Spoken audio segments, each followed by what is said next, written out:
فقال تعالى في كتابه الكريم أعوذ بالله من الشيطان الرجيم وننزل من القرآن ما هو شفاء ورحمة للمؤمنين ولا يزيد الظالمين إلا خسارا. Yang terhormati para sesepuh, para asatidz, masyayikh semuanya, semoga Allah berikan rahmat untuk kita semua. Pada sore ini saya akan mengajak untuk melayang-layang sekitar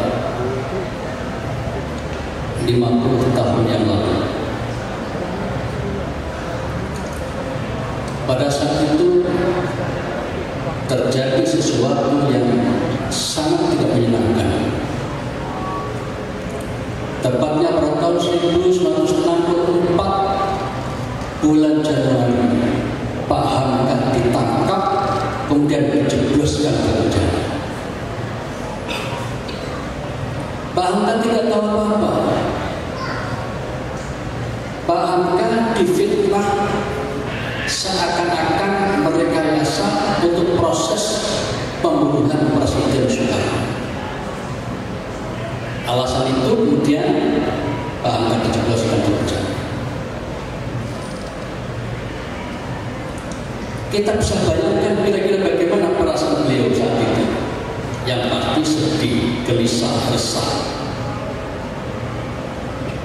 Nah, setelah mikir yang macam-macam tadi itu, akhirnya beliau dapat ilham. Kenapa nggak digunakan membaca Al-Quran? Akhirnya beliau kemudian mengambil mushaf yang tersedia. Belum baca Al-Quran. Dan membaca Al-Quran ini tidak seperti biasa. Dalam waktu 24 jam satu hari itu dipakai baca Al-Quran. Pagi, siang, sore, malam, kecuali istirahat, mungkin makan atau tidur sebentar. Terus baca Al-Quran, terus baca Al-Quran. Sehingga dalam waktu 5 hari pertama di penjara itu beliau telah menghantamkan 3 kali. Bisa dibayangkan 5 hari khatam 3 kali. Kalau kita saya ajarkan 1 bulan 1 kali cukup. Beliau selama 5 hari khatam 3 kali. Ini menunjukkan betapa intensifnya, betapa tidak ingin kehilangan waktu kecuali membaca Al-Quran, Rupanya Allah bangga, senang melihat hambanya seperti ini, gemar membaca Al-Quran. Apa yang terjadi kemudian? Di saat malam tiba, gelap mulai terasa, orang terpada tidur. Beliau merasakan seakan-akan ada seseorang yang mendampingi beliau di penjara. Merasakan seakan-akan ada sosok yang melindungi beliau, menjaga beliau di dalam penjara. Semenjak itu maka beliau merasa tenang, tidak lagi ada susah, gelisah, resah, hilang sama sekali. Ini salah satu anugerah Allah, berkat membaca Al-Quran, berkat bersahabat dengan Al-Quran. Hari ini kita terus membaca Al-Quran. Pada suatu ketika datang inspektur polisi masuk ke dalam ruangan itu untuk menginterogasi. Ya, memang tugas polisi saat itu untuk memperjelas, mempertegas apakah Pak Hamka benar-benar punya rencana jahat membunuh Soekarno.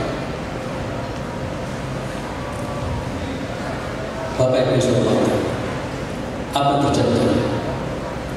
Ketika sang inspektur tadi membawa bungkusan, dalam pikiran Pak Hamka itu kira-kira membawa tape recorder untuk merekam wawancara dengan saya. Nah kemudian dalam waktu beberapa saat tidak terlalu lama, tiba-tiba sang inspektur ini menghentikan wawancara, interogasinya. Ya sudah, sekian dulu, lain kali saja dilanjutkan. Belum pulang. Ketika sang inspektur ini pulang, maka sang bergegas dengan sangat cepat polisi muda dalam usia kira 25 atau 27 tahun, masih muda banget polisinya ini, langsung mendatangi Buya Hamka, mencium tangannya, menangis. Lalu mengatakan, Buya, sungguh ini sangat mengembirakan. Pak Inspektur sekolah kota polisi ini, kalau bersenior dia junior. Paham kata bungkusan yang dibawa itu bukan sembarang isi, tapi itu adalah alat untuk nyetrum. Kalau Bapak distrum ini secara maksimal bisa wafat, minimal pingsan. Kata polisi. Allah, rupanya Allah merekayasa sehingga sang inspektur tadi itu tidak lama-lama melanjutkan interogasinya dan kemudian pergi bangga selamat. Pekan-pekan berikutnya Pak Hamka kumat sakitnya, akan belum sakit. Saat itu belum usianya kira-kira 54-55 tahun, sudah apa ya, lansia ya, berarti lebih dari 50 tahun. Maka beliau kemudian dibawa ke rumah sakit, tapi tetap dalam pengawasan keamanan. Peristiwa menarik di rumah sakit itu adalah, jadi di ruang rawat inap itu beliau diperlihatkan di depannya itu ada kursi-kursi untuk jaga. Maka malam-malam datanglah perawat, sang perawat datang, kemudian ngobrol ramah-ramah dengan Buya Hamka. Buya, ya ada apa? Panjenengan lihat tidak di depan itu? Memang ada apa? Itu lihat kursi-kursi itu kosong. Kursi-kursi itu biasanya beberapa polisi bertugas menjaga Bapak. Tapi malam ini kosong. Memangnya kenapa? Lalu sang perawat mengatakan, begini ceritanya.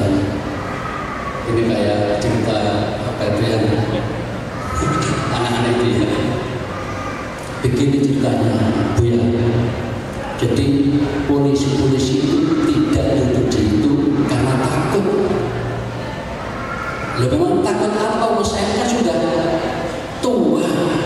Takut apa dengan saya? Bukan begitu, Buya. Beliau itu takut karena pernah melihat di kursi itu ada 2 orang tinggi besar berpakaian serba putih, pakai sorban. Itu sebabnya maka polisi tadi tidak mau duduk di situ, ketakutan. Allah, ini lagi-lagi anugerah Allah, kemudian memberikan pada Pak Hamka sebuah perlindungan sehingga aman. Ketika Pak Hamka dapat cerita seperti itu, teringatlah dia Al-Quran surat Fussilat ayat 30. أعوذ بالله من الشيطان الرجيم إن الذين قالوا ربنا الله ثم استقاموا تتنزل عليهم الملائكة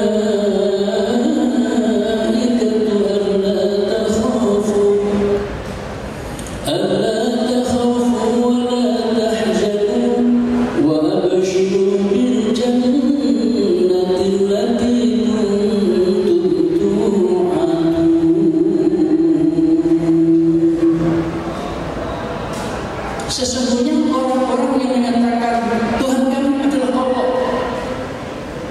Kemudian yang punya iman seperti ini kalau istiqomah, dipegang teguh prinsip ini bahwa Tuhan hanyalah Allah.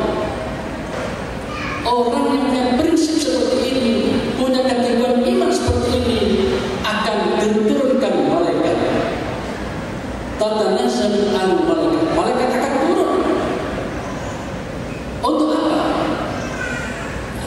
Para ahli tafsir kebanyakan At-Tabari, Al-Qurtubi dan lain-lain, Ibnu Katsir mengartikan malaikat diturunkan terutama kepada kaum muslimin, muslimat dan mukminat yang tidak menjelang wafat. Untuk apa? Memisiki. Panjenengan tidak usah takut, panjenengan tidak usah sedih, karena panjenengan sudah disiapkan surga di sana. Ada pun keluarga yang akan panjenengan tinggal, jangan khawatir, Allah sudah mengurusnya. Itu pesan mereka, pesan manis, kabar gembira kepada orang yang hendak wafat. Nah, orang yang dalam keadaan seperti ini hampir pasti dapat dikatakan husnul khatimah. Nah, kemudian bahkan dalam tafsir Al-Azhar, nanti kalau panjenengan sempat buka Al-Quran, nah ini kan berarti Quran ya. Di tafsir Al-Azhar surat Fussilat ayat 30, coba dibaca ini. Beliau memahami ayat itu selain yang tadi para ulama itu ada tambahan bahwa malaikat turun kepada hambanya itu, malaikat turun kepada hamba-hamba Allah yang beriman itu bukan hanya pada saat menjelang wafat, tetapi kapan saja ketika dibutuhkan. Paham kata ternyata? Oh, ini berarti Allah yang mengatur. Jika selalu dalam perlindungan dengan ini pasti tangan Allah. Wa huwa yatawallas sholihin. Nah, akhirnya para jamaah pahamkah semakin percaya diri, hari-hari terus digunakan membaca Quran, dan kemudian beliau teringat ketika jauh sembuh dari sakit tadi dikembalikan ke sel penjara, beliau teringat bahwa punya rencana menulis tafsir Al-Quran.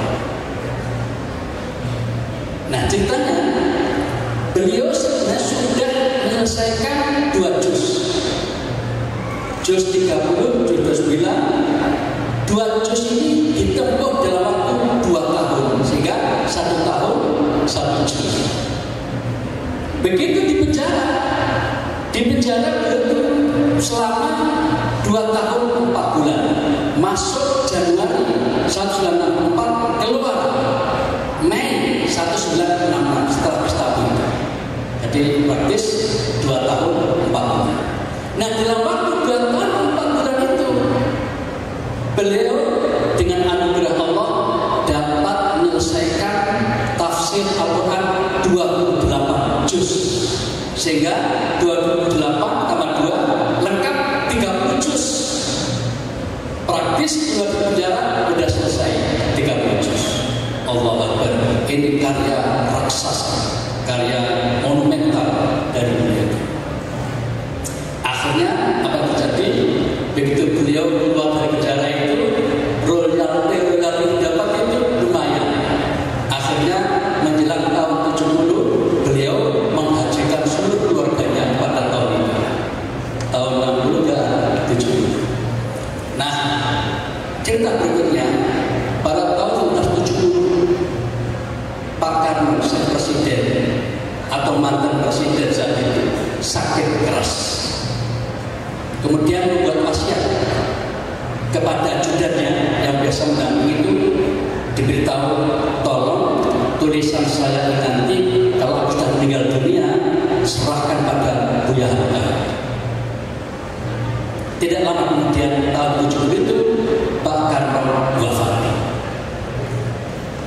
Setelah itu apa yang terjadi? Ajudan tadi cepat-cepat datang ke rumah Pak Hamka, menyatakan, Buya Hamka, ini wasiat dari Bung Karno almarhum, monggo panjenengan baca. Dibacalah oleh Buya Hamka. Apa isinya?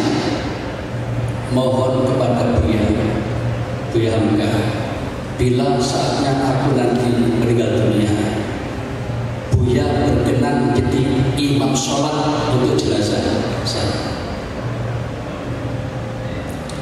Bapak Ibu, Pak Hamka yang orang luar biasa. Untuk ukuran umum kira-kira emak. Loh kok emak? Lah beliau itu nggak salah, nggak apa-apa, dijeblos ke penjara oleh pemerintah saat itu, Bung Karno. Tapi Pak Hamka bukan sekedar orang. Pak Hamka ini orangnya luar biasa, berjiwa besar, berlapang dada, dimaafkan semuanya, terus bukan memaafkan. Lalu mengatakan pada Junaid, baik, saya siap untuk menjadi imam sholat beliau, jenazah beliau, sesuai dengan yang dimiliki. Beliau mencintai Pak Karno juga. Kan sahabat itu. Bung Karno dengan Buya Hamka Pusat. Akhirnya sholat dilaksanakan. Hari berikutnya nama Buya Hamka terus berkibar. Tafsir 30 juz telah selesai. Baca Al-Quran terus dilaksanakan.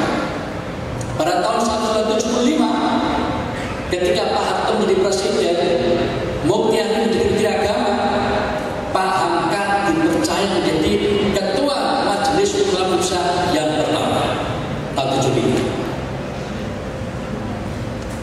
Dan beliau menjadi ketua MUI itu sampai dengan menjelang wafat tahun 81. Beliau wafat tahun 81 bulan Juli, 24 Juli. Nah, apa yang terjadi kemudian? Pak Hamka minta agar dimakamkan di Tanah Kusir, berarti makam umum ya, pemakaman umum. Kemudian pada tahun 2011, ketika SBY menjadi presiden, beliau sesuai dengan kesepakatan para pakar diangkat menjadi pahlawan nasional. Jadi Pak Hamka itu pahlawan nasional. Mungkin bagian nonton film perjuangan itu tahu Pak Hamka juga mengangkat senjata, bukan hanya sebagai ulama biasa. Nah, kesimpulan adalah bahwa kegigihan Buya Hamka, kedekatannya dengan Al-Quran, kecintaannya pada Al-Quran yang suka membaca, kemudian memahami isinya sampai menafsirkan, mengamalkan dan berbuat sehari-hari, menjadi ruh kehidupannya, maka Allah berikan hadiah. Dalam surah hadis Nabi disebutkan wa'lam anna nasr masyarakat. Ketahuilah bahwasanya kemenangan, keberuntungan akan diberikan ketika orang itu sabar dalam menghadapi cobaan. Pak Hamka itu orang yang penyabar dan sangat tekun di dalam hal memahami Al-Quran. Karena itu pesan terakhir untuk kita semua, termasuk saya sendiri terutama, selalu bersama Al-Quran, selalu bersama Al-Quran, dan usahakan bisa menghatamkan Al-Quran paling tidak 1 bulan 1 kali. Dalam hadis Sahih Al-Bukhari, Nabi mengingatkan, Iqra'il Quran fi syahri, bacalah Quran hingga hatam 1 bulan 1 kali. Itu wajarnya. Tapi Pak Hamka tadi 5 hari berapa? 3 kali. Itu memang ya pas nganggur kali kerjaan apa-apa ya. Nah, dalam keadaan normal seperti kita ini, usahakan minimal atau wajarnya 1 bulan 1 kali. Mohon maaf, pembicara ini membiasakan itu mulai tahun 2011 sampai sekarang. Setiap bulan khatam 1 kali. Kadang-kadang 1,5. Jadi setiap hari diusahakan berapa? 1 juz, sehingga 1 bulan bisa khatam.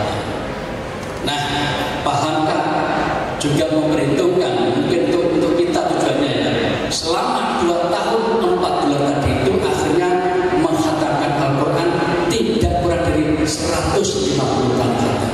Allah luar biasa.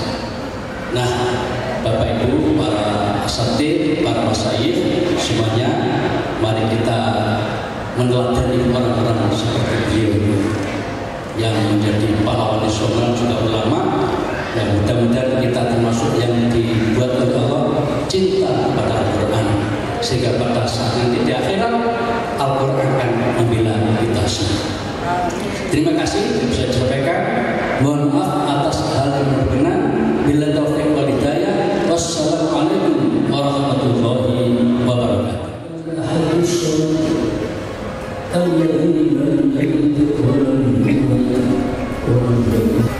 Ya Allah,